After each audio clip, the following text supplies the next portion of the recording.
नमस्ते स्टूडेंट्स, आप सभी को मेरा प्यार भरा नमस्ते।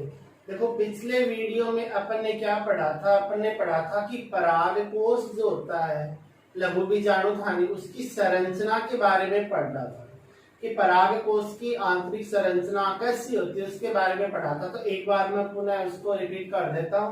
उसके बाद में अपन आज पढ़ेंगे लघु बीजाणुधन की, लघु बीजाणुओं का निर्माण कैसे होता है। समझ रहे हो मेरी बात? तो पिछला मैं 2 मिनट के लिए रिवाइज कर देता हूँ कि अपन ने क्या पढ़ा कि परागकोश की संरचना या लघु बीजाणुधानी।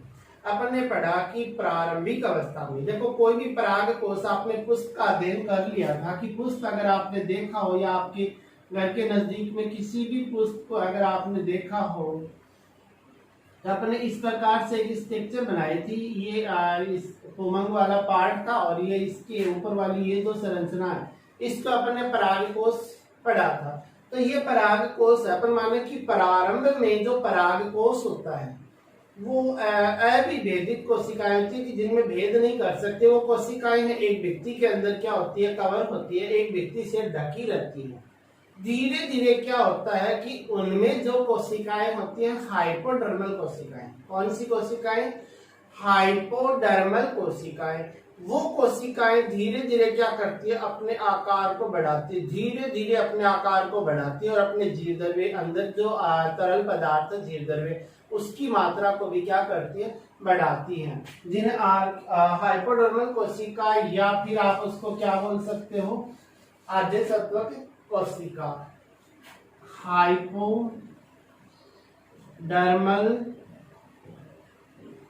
सेल, जो हाइपोडर्मल सेल थी वो क्या करती है, वृद्धि करती है। वृद्धि यानी अपने आकार को क्या करती है, बढ़ाती है, जीवद्रव्य की मात्रा को बढ़ाती है। तो हाइपोडर्मल कोशिका अपने आकार को बढ़ा लेगी तो उसको बोलते हैं आर्किस्पोरियल सेल। क्या बोलते हो? आर्किस्पोरियल सेल या परपसु कोशिका बोलते हैं इसे। अब इस जो आर्किस्पोरियल या परपसु कोशिका है, इस कोशिका में होता है परिणत विभाजन। कौन सा विभाजन होता है? परिणत विभाजन। और परिणत विभाजन होने से 2 प्रकार की कोशिकाओं का समूह बनता। एक तो बनती है प्राथमिक द्वितीय कोशिका, प्राथमिक द्वितीय कोशिका, और एक अपन ने पढ़ी थी कि प्राथमिक बीजाणुजन कोशिका। यही पढ़ा था अपन ने कि प्राथमिक द्वितीय कोशिका बनती है और एक प्राथमिक बीजाणुजन कोशिका बनती है। कि हाइपोडर्मल सेल आकार में वृद्धि करे, जीवद्रव्य को बढ़ाए, आर्किस्पोरियल सेल बना ले, परपसु कोशिका का निर्माण कर ले। ये आर्किस्पोरियल सेल या परपसु कोशिका परिणत विभाजन के द्वारा 2 भागों में डिवाइड हो जाती है, जिन्हें बोलते हैं प्राथमिक द्वितीय कोशिका और प्राथमिक बीजाणुजन कोशिका। जो प्राथमिक द्वितीय कोशिका है ये तो किसका निर्माण करती है? करती है भित्ति का निर्माण करती है। और बीजाणुजन कोशिका है ये बीजाणुओं का निर्माण करेगी। समझ रहे हो मेरी बात? ये तो भित्ति का निर्माण करती है, बीजाणुओं का निर्माण करती है।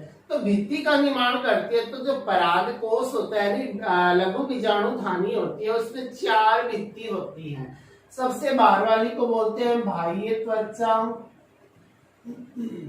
दूसरे पार्ट को बोलते हैं अपन अंतःस्थियम, तीसरे स्तर को अपन ने पढ़ा था मध्य स्तर, और चौथा पढ़ा था अपने टेपिटम। और ये वाला टेपिटम जो होता है सबसे इंपॉर्टेंट पार्ट होता है। इसके बारे में अपन पढ़े कि सबसे बाहर वाली लेयर होती है। देखो, इसको समझने के लिए अपने सीधा सा अपने एक डायग्राम पढ़ा था, और अगर आपको वो डायग्राम अगर अच्छे से ध्यान है तो आप उसके बारे में अच्छे से समझ जाओगे। देखो, इस प्रकार से अपन ने पढ़ा था, एक डायग्राम पढ़ा था कि ये बाहर वाली लेयर होती है, ये बाहर वाली लेयर, ये सबसे बाहर वाली लेयर है। इस लेयर को बोला जाता है क्या? बाह्य त्वचा। अब इसको देख के आप लिख सकते हो कि सबसे बाहर वाली सतह होती है एपिडर्मिस भी बोलते हैं इसे, सबसे बाहर वाली सतह। अब आपको देखने में कैसी नजर आ रही? एकल कोशिकी है कि कोशिकाओं की संख्या भी क्या है इसमें? एक ही होती है। अब सबसे बाहर का जो पार्ट होता है, मैंने एक रोज आपको पहले बताया था कि अगर बाहर से संबंधित कोई भी क्वेश्चन आपसे किसी के भी बारे में कार्य पूछ लिया जाए तो सबसे पहला कार्य आप क्या बताओगे कि उनका कार्य क्या होता है?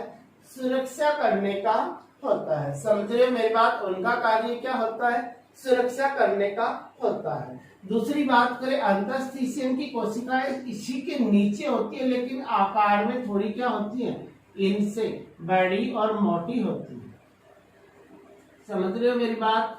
कि आकार में इनसे थोड़ी बड़ी और मोटी होती है। ये भी एकल लेयर ही होती है। ये भी क्या होती है? इन कोशिकाओं भी एक ही लेयर होती है, लेकिन ये इम्पोर्टेंट होती है कि यहाँ से क्वेश्चन बनते हैं छोटे छोटे। तो ये इम्पोर्टेंट क्यों है कि अगर इसको देखिए तो बाह्य त्वचा के नीचे है, आकार में थोड़ा क्या है? ये बड़ा है। समझ रहे हो मेरी बात? अभी इम्पोर्टेंट क्यों है कि ये जो भाग होता है इसमें अल्फा सेलुलोज का क्या होता है?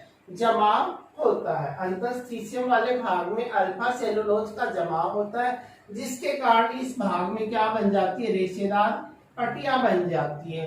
दूसरा भाग आपसे पूछ लिया जाता है कि अंतःस्थिशियम वाले पार्ट की जो कोशिकाएं होती हैं उन पे कौन से पदार्थ का जमाव होता है? तो किसका जमाव होता है? अल्फा सेलुलोज का। समझ रहे हो मेरी बात? तीसरी बात क्या है कि ये जो कोशिकाएं होती हैं ये वातावरण की जो नमी है, आर्द्रता है, उसको ये अवशोषित करने की क्षमता रखती है। समझ रहे हो मेरी बात? जैसे ही परागकोश परिपक्व हो जाता है, परागकोश पूर्ण रूप से परिपक्व होगा तो उसकी भित्ति क्या होगी? फट जाएगी। फटने में भी कौन मदद करता है? अंतःस्थिशियम। तो आपसे पूछ लिया जाता है कि परागकोश के स्फुटन में जो बीजाणु की जो भित्ति होती है वो कौन सी भित्ति भाग लेती है? स्फुटन में तो कौन सा पार्ट भाग लेता है? अंतःस्थिशियम वाली भित्ति है। अंतःस्थिशियम वाला भाग, अंतःस्थिशियम वाली कोशिकाएं हैं वो इसके स्फुटन में क्या करती है? मदद करती है। अपने तीसरी लेयर के बारे में पढ़ा था कि जो इसकी तीसरी जो लेयर होती है, ये तीसरी लेयर होती है, कितने स्तरों में विभाजित होती है? तीसरी लेयर है, 3 ही स्तर होते हैं। इस भाग के कितने स्तर होते हैं? 3 ही स्तर होते हैं। ये बात अपन पढ़ चुके हैं कि इसके 3 ही स्तर होते हैं। इस प्रकार से ये 2 स्तर बने हैं, एक और बना देता हूँ। इस प्रकार से इसके 3 स्तर होते हैं, लेकिन इसकी जो कोशिकाएं होती है वो अलग कालिक होती है, ज्यादा लंबे समय तक कार्य नहीं करती। इसकी कोशिकाएं क्या होती है? अलग कालिक होती है। तो ये जो तीनों स्तर होते हैं, इन तीनों का सम्मिलित रूप से आपसे कार्य पूछा जाए तो आप क्या बताओगे? सुरक्षा करना और परागकोश की भित्ति के स्फुटन में क्या करना? मदद करना। ये टेपिटम वाला पार्ट होता है, ये सबसे इम्पोर्टेंट होता है कि ये जो चौथा स्तर होता है इसकी कोशिकाओं का कौन सा स्तर होता है? ये चौथा स्तर होता है। और इसकी जो कोशिकाएं होती है ये स्पष्ट होती है, क्योंकि इनमें केंद्रक भी क्या होता है? स्पष्ट होता है। समझ रहे हो मेरी बात? की इनमें केंद्रक भी स्पष्ट होता है। टेपिटम वह चौथी लेयर है, अंदर की ओर लास्ट लेयर है, चौथी लेयर है, इसकी कोशिकाएं हैं वो स्पष्ट होती है, क्योंकि इनमें जीवद्रव्य की मात्रा भी पर्याप्त होती है और इनमें केंद्रक भी क्या होता है? प्रेजेंट होता है, इसलिए स्पष्ट कोशिकाएं होती हैं। दूसरी बात ये कि पादपों की बात करें कि आवर्त बीजी पादप जो है, पुष्पीय पादप है, उनमें टेपिटम होता है वो 2 प्रकार का होता है। एक होता है अमीबिया टेपिटम और एक होता है ग्रंथिल टेपिटम। तो आपसे पूछ लिया जाता है कि आवर्त बीजी जो पादप होते हैं उनमें टेपिटम होता है वो कितने प्रकार का होता है? तो आप क्या बताओगे? 2 प्रकार का होता है।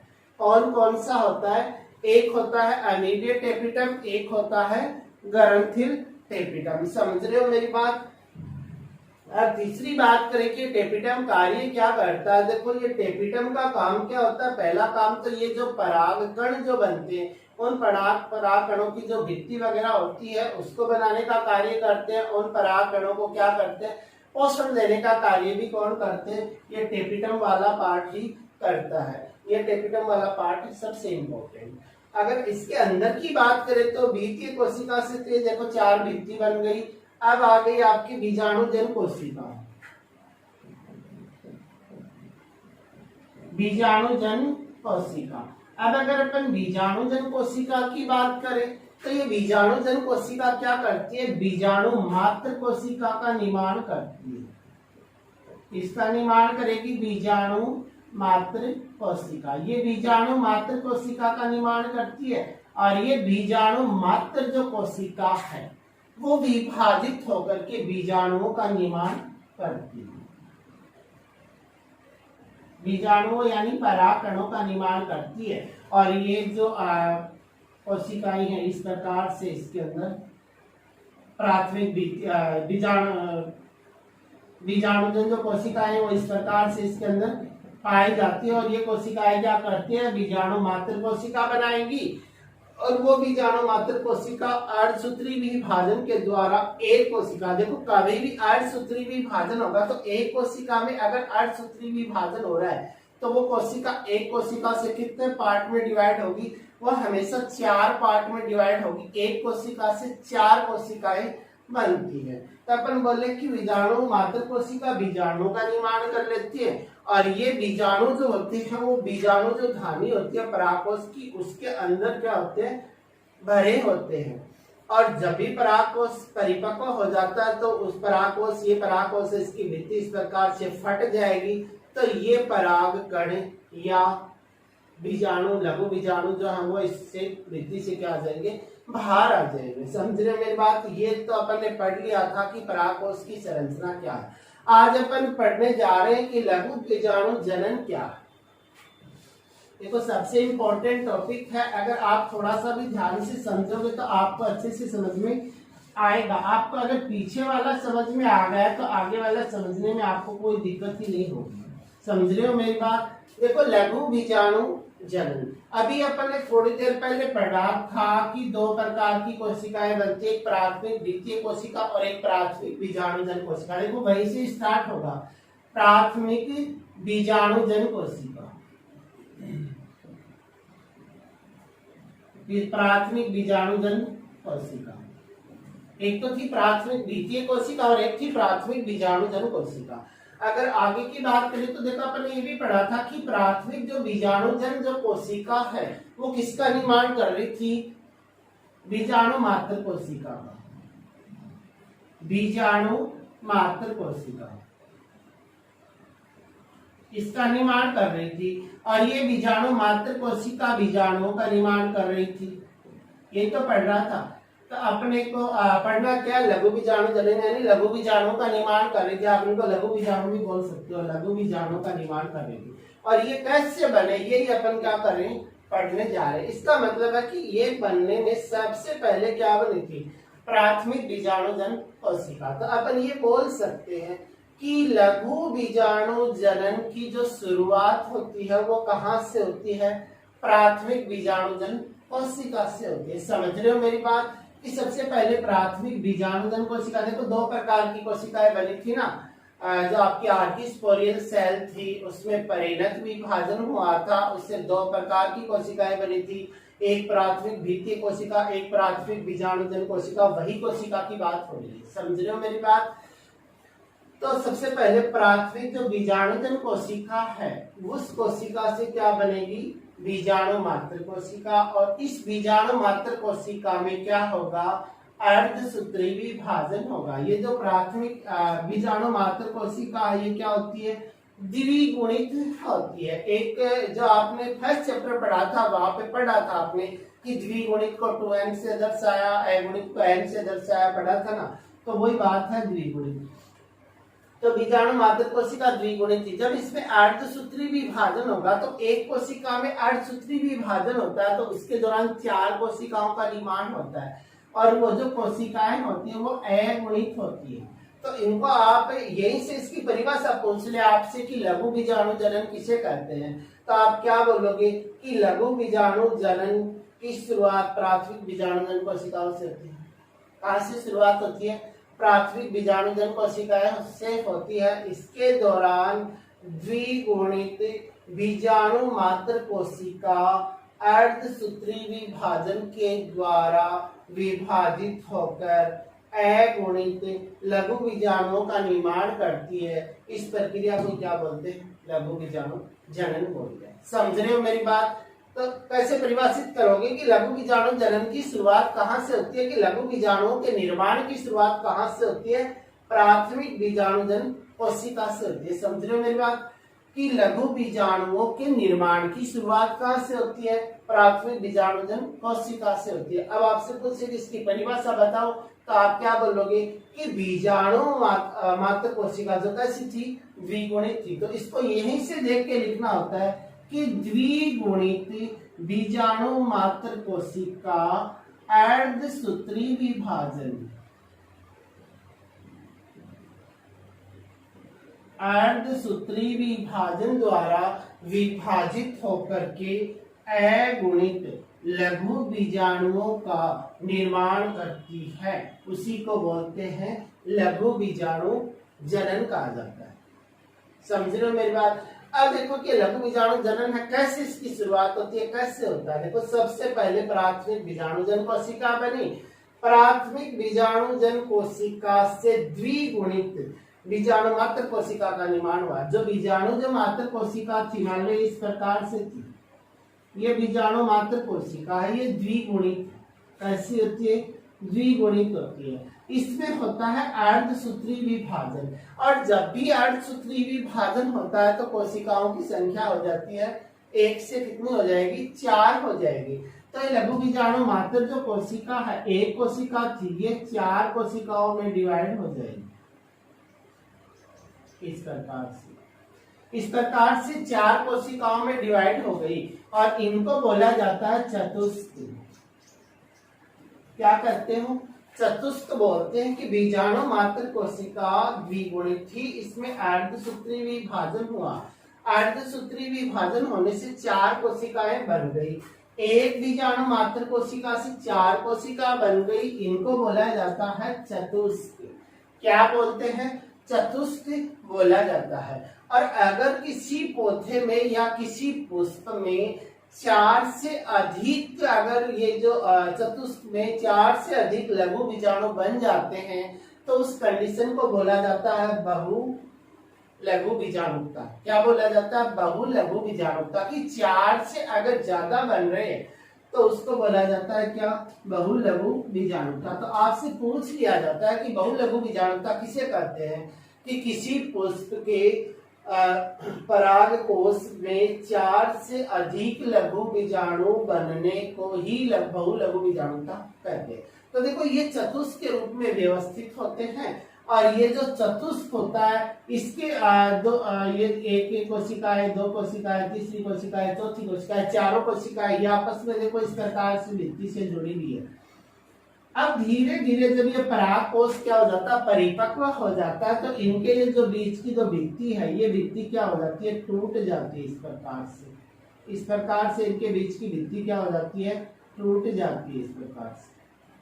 और इनके बीच की अगर भित्ति टूट गई तो ये चारों चतुष्क क्या हो गए, चारों अलग अलग हो जाते हैं, और चारों चतुष्क अलग होने से 4 लघु बीजाणुओं का निर्माण हो जाता है। और ये लघु बीजाणु चतुष्क से अलग हो रहे, अभी तो देखो इस प्रकार की इस आकृति में शेप में नजर आ रहे, जैसे इससे अलग हो जाएंगे तो धीरे धीरे अपने आकार को कैसे कर लेंगे, गोलाकार कर लेंगे और लघु बीजाणु निर्माण कर लेंगे। लघु बीजाणु को क्या बोलते हैं, परागकण बोला जाता है। समझ रहे हो मेरी बात। तो ये लघु बीजाणु जनन की प्रक्रिया क्या हो गई, कंप्लीट हो गई। तो एक बार देखो पुनः रिपीट कर देता हूँ कि लघु बीजाणु जनन क्या है। तो आप क्या बोलोगे कि लघु बीजाणु जनन की शुरुआत जो होती है प्राथमिक बीजाणुजन कोशिका से होती है। द्विगुणित बीजाणु जो मात्र कोशिका है वो अर्धसूत्री विभाजन द्वारा लघु बीजाणु का अगुणित लघु बीजाणु का निर्माण करे, वो प्रक्रिया क्या है, लघु बीजाणु जनन कहलाती है। अब इसके बारे में अगर डिटेल से समझाना हो तो आप डेफिनेशन देने के बाद में क्या लिखोगे कि प्राथमिक बीजाणुजन कोशिका बीजाणु मात्र कोशिका का निर्माण करती है, जो क्या होती है, द्विगुणित होती है। इसमें अर्धसूत्री विभाजन होता है। अर्धसूत्री विभाजन होने से एक बीजाणु मात्र कोशिका से 4 कोशिकाओं का समूह बन जाता है और उनको बोला जाता है चतुष्क। क्या बोलते हैं, चतुष्क। जब परागकोश परिपक्व हो जाता है तो इन चतुष्कों के बीच की जो भित्ति होती है वो विखंडित हो जाती है, टूट जाती है, अलग हो जाती है। तो ये चतुष्क क्या हो जाते हैं, अलग हो जाते हैं। और अलग होने के बाद धीरे धीरे ये चतुष्क अपने आकार को गोलाकार बना लेते हैं और उन्हीं को बोलते हैं लघु बीजाणु या पराग कण बोला जाता है। और ये पराग जो कण होते हैं वो लघु बीजाणु धानी के अंदर भरे रहते हैं और लघु बीजाणु धानी में भरे रहते हैं और परागण की क्रिया में पार्टिसिपेट करते हैं। समझ रहे हो मेरी बात?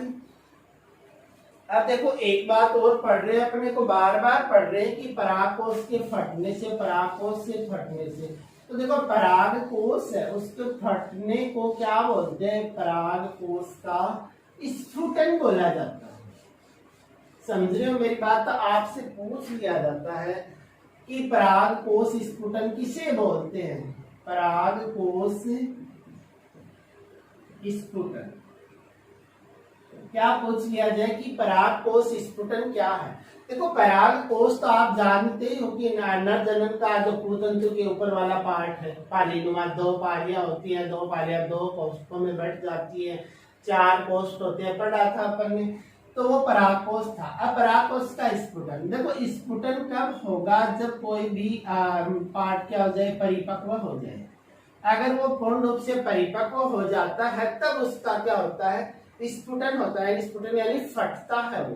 तो अपन क्या बोलेंगे कि परागकोश के परिपक्व होने के बाद परागकोश की भित्ति का टूटना या अलग होना ही क्या कहलाता है, परागकोश का स्फुटन कहलाता है। समझ रहे हो मेरी बात? फिर अपन ने पढ़ा था कि इनकी भित्ति होती है, उसकी 4 लेयर होती है, इसकी भित्ति की 4 लेयर होती है। और इन चारों लेयरों में से अपन ने एक ये भी पढ़ा था कि अंतस्थीसियम वाली जो लेयर होती है वो परागकोश के स्फुटन में क्या करती है, मदद करती है। समझ रहे हो मेरी बात? पढ़ा था ना। तो आप बोल सकते हो कि परिपक्व परागकोश की भित्ति के फटने को परागकोश का स्फुटन कहते हैं। और परागकोश स्फुटन में कौन सी कोशिकाएं पार्टिसिपेट करती है, अंतस्थीसियम की कोशिकाएं पार्टिसिपेट करती है। अब देखो कि लघु बीजाणु यानी पराग कणों का निर्माण हो गया। अब ये परागकण होते कैसे हैं, इनके बारे में पढ़ेंगे। तो पराग कणों की संरचना के बारे में पढ़ेंगे। इसके बारे में पढ़ोगे, पराग कणों की संरचना। पराग कण की संरचना, संरचना का मतलब है कि ये जो पराग कण होते हैं इनकी स्ट्रक्चर कैसी होती है, इनकी आकृति कैसी होती है। तो देखो जो परागकण होते हैं ये पौधे के कौन से भाग का कार्य करते हैं, नर भाग का कार्य करते हैं। तो आप बोल सकते हो कि जो परागकण होते हैं ये नर युग्मकोद्भिद,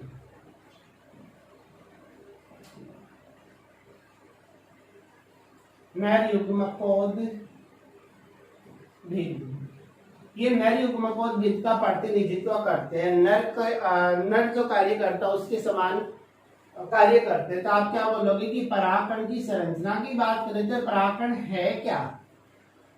अभी हमने बनाया था ना कि लघु बीजाणु जन, जो लघु बीजाणु बन रहे थे उन्हीं लघु बीजाणुओं को क्या बोलते हैं, परागकण बोलते हैं। तो इसकी संरचना की बात करें तो पहली बात तो यही आती है कि जो परागकण होते हैं वो क्या होते हैं, वो नर युग्मकोद्भिद का क्या करते हैं, प्रतिनिधित्व करते हैं। अब परागकणों की बात करें, दूसरी बात ये परागकण होते कहाँ हैं, जो आपने लघु बीजाणु धानी के बारे में पढ़ा होगा कि परागकोश के अंदर क्या होती है, लघु बीजाणु धानी होती है और उसी लघु बीजाणु धानी में परागकण भरे रहते हैं। अब अगर परागकणों की बात करें तो देखो अपन ने थोड़ी देर पहले पढ़ा था कि बीजाणु जो मात्र कोशिका होती है वो द्विगुणित होती है। इसमें हुआ था अर्धसूत्री विभाजन, ये पढ़ा था ना कि इसमें अर्धसूत्री विभाजन हुआ था और अर्धसूत्री विभाजन होने से 4 कोशिकाएं बनी थी जो चतुष्क के रूप में थी, जो क्या थी, अगुणित थी और जिनमें केंद्रक भी क्या था, स्पष्ट था और इनके बाहर भित्ति भी थी। तो इसको देख के आप लिख सकते हो कि परागकोश की जो संरचना होती है, पहली बात तो परागकोश होता कैसा है, अगुणित होता है। कैसी संरचना है, अगुणित संरचना है। इसमें केंद्रक भी पाया जाता है। कितना केंद्रक होगा? एक परागकण में एक होगा। यानी परागकण की बारे में पढ़ रहे अपन। तो ये जो द्विगुणित जो बीजाणु मात्र कोशिका थी, वो बीजाणु मात्र कोशिका अर्धसूत्रीबद्ध द्वारा 4 में बट गई थी और ये चारों क्या थे? अगुणित थे। इनको देख के आप लिख सकते हो कि जो परागकण होता है वो नरयुग्म कोश भित्ति को प्रतिनिधित्व करता है। दूसरी बात है कि ये होता है कैसा? अगुणित होता है। तीसरी बात करें कि ये कैसा होता है? एक केंद्रक वाला होता है।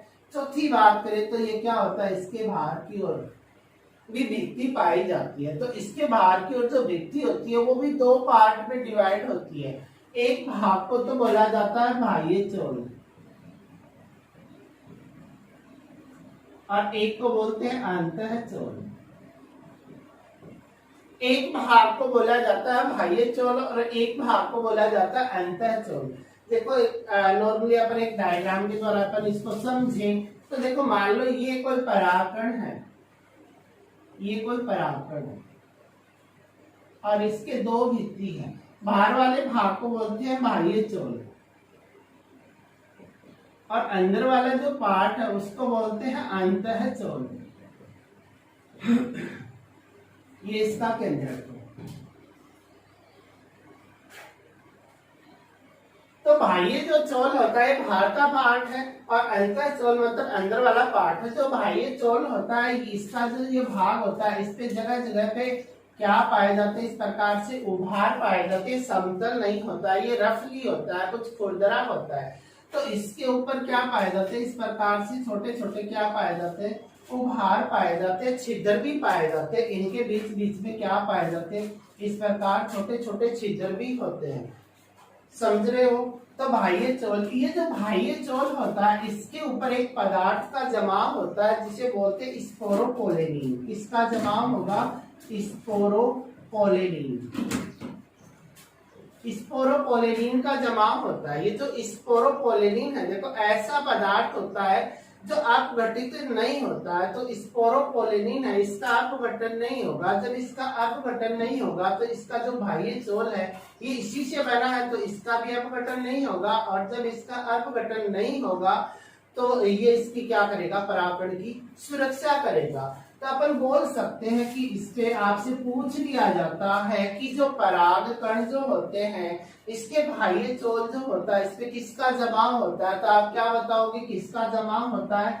स्पोरोपोलेनिन का जमाव होता है। समझ रहे हो मेरी बात? स्पोरोपोलेनिन क्या है? ये एक वो पदार्थ होता है जो बाह्य चोल पे जमा होता है। इसका आसानी से अपघटन की क्रिया इसमें नहीं हो पाती है जिससे ये आसानी से हटता नहीं है। बाह्य चोल की क्या करता है? सेफ्टी करता है, सुरक्षा करता है। अब दूसरी बात अगर करें कि ये जो बाह्य चोल होता है इस प्रकार से इसकी ये जो लेयर है इस प्रकार से मान लो इस पे जगह जगह पे क्या पाए जाते हैं? छोटे छोटे छिद्र पाए जाते हैं।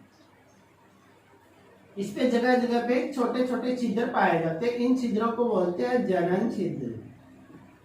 क्या बोलते हैं? जनन छिद्र। और ये जो जनन छिद्र वाला पार्ट होता है इस पार्ट के ऊपर स्पोरोपोलेनिन का जमाव नहीं होता है। इस वाले पार्ट पे स्पोरोपोलेनिन का जमाव नहीं होता। तो आपसे पूछ लिया जाता है कि बाह्य चोल का वो कौन सा पार्ट है जिसपे स्पोरोपोलेनिन का जमाव नहीं होता है? तो आप क्या बोलोगे कौन सा पार्ट है? वो जनन छिद्र वाला पार्ट है। अब इस पे स्पोरोपोलेनिन का जमाव नहीं है तो ये छिद्र क्या है? खुला है।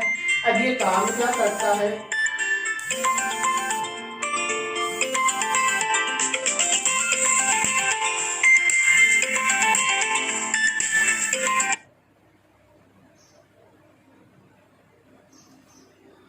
अब देखो ये काम क्या करता है कि जैसे ही इसमें परागकण देखो ये वर्ती कागज था, अपन ने पढ़ा था कि ये वर्ती कागज है और इस वर्ती कागज के ऊपर जाके ये परागकण यहाँ गिर जाते हैं।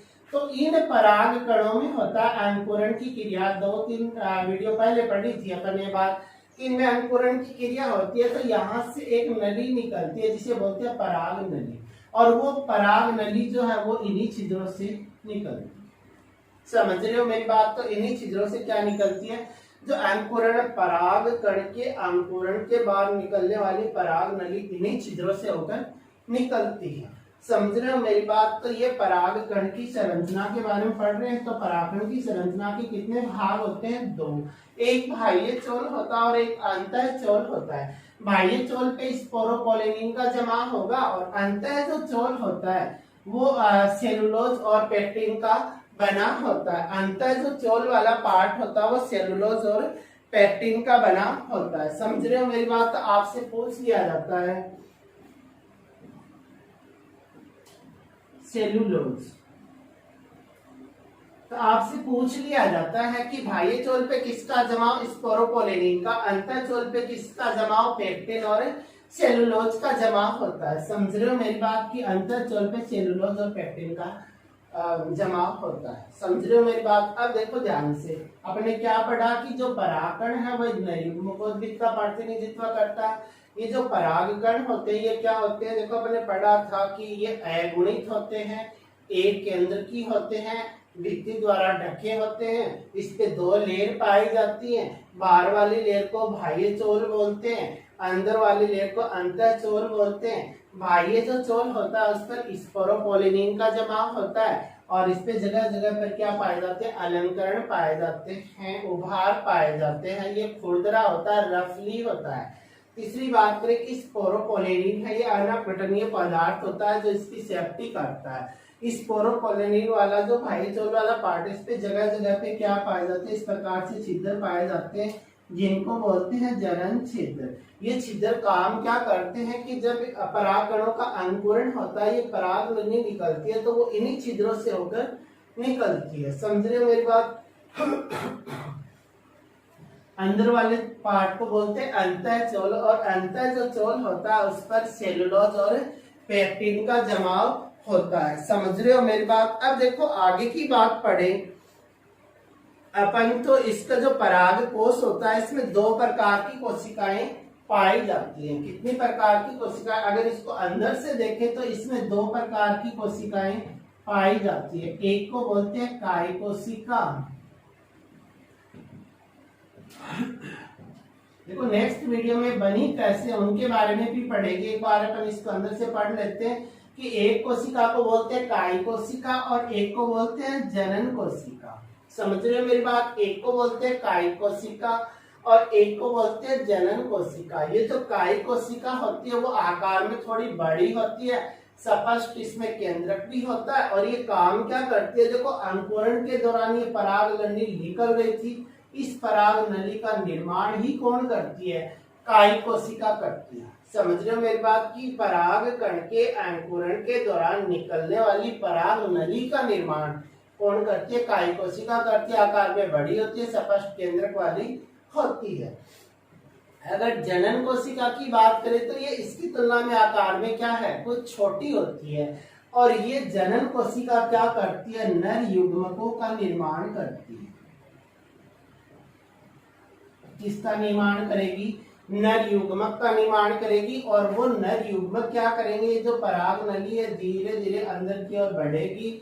अपन ने ये पढ़ा था कि यहाँ पर क्या होता है? बीजांड होता है और ये बीजांड वाले पार्ट में जाएगी। यहाँ पे मादा युग्मक होगा और इस नली के साथ साथ कौन चला गया? अंदर से नर युग्मक और वह नर युग्मक इसके साथ मिल जाएगा।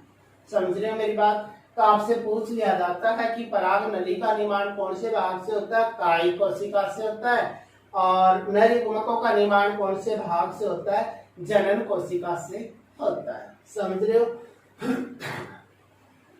तो ये परागकण की संरचना पढ़ी अपन ने। परागकण की संरचना में क्या पढ़ा कि ये नर युग्मकोद्भिद का प्रतिनिधित्व करते हैं। ये एक केंद्र की होते हैं, अगुणित होते हैं, झिल्ली द्वारा भित्ति द्वारा घिरे रहते हैं। इसके बाहर की ओर दो लेयर होती है। बाहर वाली लेयर को बाह्य चोल, अंदर वाली को अंतः चोल। बाह्य जो चोल है इस पे उभार होते हैं, अलंकरण होते हैं। इस पे स्पोरोपोलिनिन का जमाव होता है जो अनपघटनीय होता है, जो इसकी सेफ्टी करता है। इस पे छिद्र होते हैं जिन्हें जनन छिद्र बोलते हैं। उन पे स्पोरोपोलिनिन का जमाव नहीं होता है। उन छिद्रों से पराग नली निकलती है।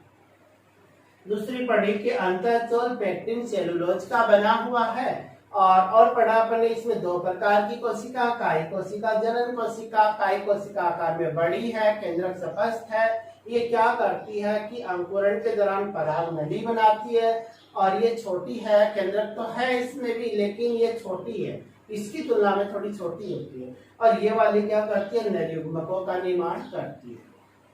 अब देखो अपन आगे की बात करें कि कुछ पौधे ऐसे भी होते हैं कि उनके जो पराग जो कण होते हैं वो चिपचिपे होते हैं। क्या होते हैं, चिपचिपे होते हैं। ये जो पराग कण होते हैं, इन पराग कणों के ऊपर यहाँ पर चिपचिपा एक पदार्थ पाया जाता है जिनको बोलते हैं पोलन कीट। क्या बोलते हैं, पोलन कीट। सबसे इंपॉर्टेंट क्वेश्चन बनते हैं, यहाँ से देखो कि आप बोल सकते हैं कि कुछ पौधे ऐसे भी होते हैं कि जिनके जो पराग कण होते हैं उनके बाहर एक चिपचिपा तेलीय पदार्थ पाया जाता है। क्या पाया जाता है, एक चिपचिपा। आप उनको हाथ से छुओगे तो हाथों पे चिपक जाएंगे वो, तो एक चिपचिपा तेलीय पदार्थ होता है जिसे पोलन कीट बोलते हैं। अच्छा, ये बनता किससे, आपने पीछे पढ़ा था, एक टेपिटम, और टेपिटम वाली जो कोशिकाएं होती है वो एक प्रोटीन का स्रावण करती है, उनसे इनका निर्माण होता है। तो आप क्या बोलो, आपसे पूछ लिया जाए कि पोलन कीट क्या है, तो आप क्या बोलोगे कि पादपों के पराग कणों के ऊपर एक चिपचिपा तेलीय पदार्थ का आवरण होता है जिसे पोलन कीट बोलते हैं। अच्छा, ये पोलन कीट देखो क्या काम करता है कि इस पोलन कीट के कारण ही जो पराग कण होता है इसका कोई विशेष रंग बनता है, इसके अंदर कोई गंध बनती है। समझ रहे हो मेरी बात की, पराग कण के अंदर कोई गंध आ रही है, स्मेल आ रही है, खुशबू आ रही है, गंध आ रही है, उसका कोई कलर है कि अपने पढ़ा था कि पराग कण येलो कलर के होते हैं, तो मतलब उनका जो कलर है, उनकी जो गंध है, उनका जो आकार है, उनका जो चिपचिपापन है, वो सारे किसकी वजह से होते हैं, पोलन कीट की वजह से ही होते हैं। समझ रहे हो मेरी बात। आपसे ये भी पूछ लिया जाता है कि ये पोलन कीट है, इसका काम क्या है। पहली बात तो ये कि देखो इसका कोई विशेष रंग है। अपने एक रोज पहले पढ़ा था कि अगर किसी का कोई विशेष रंग होता है तो उस कलर की वजह से कीट पतंगे होते हैं, तितलियां होती हैं, छोटे मोटे जीव होते हैं, वो उस पुष्प की ओर क्या होते हैं, आकर्षित होते हैं, और उस रंग और गंध की वजह से आकर्षित होते हैं। इसका मतलब है कि ये पोलन कीट होता है वो कीटों को क्या करता है, आकर्षित करने का कार्य करता है। क्या काम करता है पोलन कीट, कीटों को अपनी ओर आकर्षित करने का काम करता है। क्यों आकर्षित करता है, क्योंकि इसमें कोई विशेष रंग या गंध पाई जाती है। दूसरी बात अपन करें कि पोलन कीट और क्या काम करेगा, अगर कीट पतंगे इनकी ओर आकर्षित होंगे तो ये मान लो परागकण पड़े, ये परागकण पड़े, कोई कीट मान लो यहाँ पर आके बैठ गया, कोई कीट यहाँ पर आके यहाँ पर बैठ गया तो ये चिपचिपे हैं तो ये परागकण उस कीट के पैरों पे चिपक जाएंगे, उनके पंखों पे चिपक जाएंगे, और जब वो ही कीट यहाँ से उड़ करके और इस पुष्प की वर्तिकाग्र पे गिर जाएगा, बैठ जाएगा, तो वो परागकण कहाँ गिर जाएंगे, यहाँ गिर जाएंगे, और यहाँ गिरने को बोलते हैं परागण। अपने पढ़ा था ना कि परागकणों का वर्तिकाग्र पे गिरना परागण होता है। क्या होता है, परागण होता है। तो परागण की क्रिया संपन्न हो जाएगी। इसका मतलब है कि पोलन जो कीट होते हैं वो परागण की क्रिया में भी क्या करते हैं, मदद करते हैं, सहायता करते हैं, परागण की क्रिया में भी सहायता करते हैं। तीसरी बात करें तो जो पैराबैंगनी जो विकिरणें आती हैं, वो विकिरणें अपने पढ़ चुके, पिछले की क्लासों में पढ़ चुके कि पैराबैंगनी किरणें हमारे स्वास्थ्य के लिए हानिकारक होती है, हमें हानि पहुंचाती है, पेड़ पौधों को भी हानियां पहुंचाती हैं। तो मतलब है कि ये जो पोलन कीट है वो पराबैंगनी किरणों से परागकणों की सुरक्षा करती है, कि परागकणों को बचाती है, पराबैंगनी किरणों से सुरक्षा का कार्य करती है। तो ये पोलन कीट का काम होगा। तो आपसे पूछ ले पोलन कीट क्या है, तो आप क्या बोलोगे, पुष्पीय पादपों में परागकणों के ऊपर एक तेलीय चिपचिपा पदार्थ पाया जाता है जिसे पोलन कीट बोलते हैं। इसकी वजह से ही इनका कोई विशेष रंग होता है, इनका कोई विशेष गंध होती है। अब पूछ ले पोलन कीट का काम क्या है, तो आप क्या बोलोगे, पोलन कीट का काम क्या है, कीटों को आकर्षित करना। क्यों, क्योंकि इनमें रंग और गंध होता है, तो कीट उनकी ओर आकर्षित होते हैं कि चल हम भी चलते हैं, कोई स्वाद लेके आते हैं कि किसकी गंध आ रही है, हम भी टेस्ट करके आते हैं। समझ रहे हो मेरी बात, कि इसका कोई विशेष रंग, हम भी वहां बैठ के एक सेल्फी लेके आएंगे। समझ रहे हो, आप भी लेते हो ना, तो दूसरी बात यह कि कीट पतंगे इनकी ओर आकर्षित होंगे तो परागण की क्रिया में भी मदद मिलेगी, तो परागण की क्रिया भी आसानी से हो जाएगी। और चौथा काम क्या, तीसरा काम क्या है, पराबैंगनी किरणों से इनकी सुरक्षा करना होता है। ये पोलन कीट का अपन ने क्या पढ़ लिया, कार्य पढ़ लिया। समझ रहे हो मेरी बात? ये अपन ने परागण की संरचना, परागकण की संरचना के बारे में कंप्लीट पढ़ लिया। अब नेक्स्ट टॉपिक अगले वीडियो में पढ़ेंगे। Okay bye.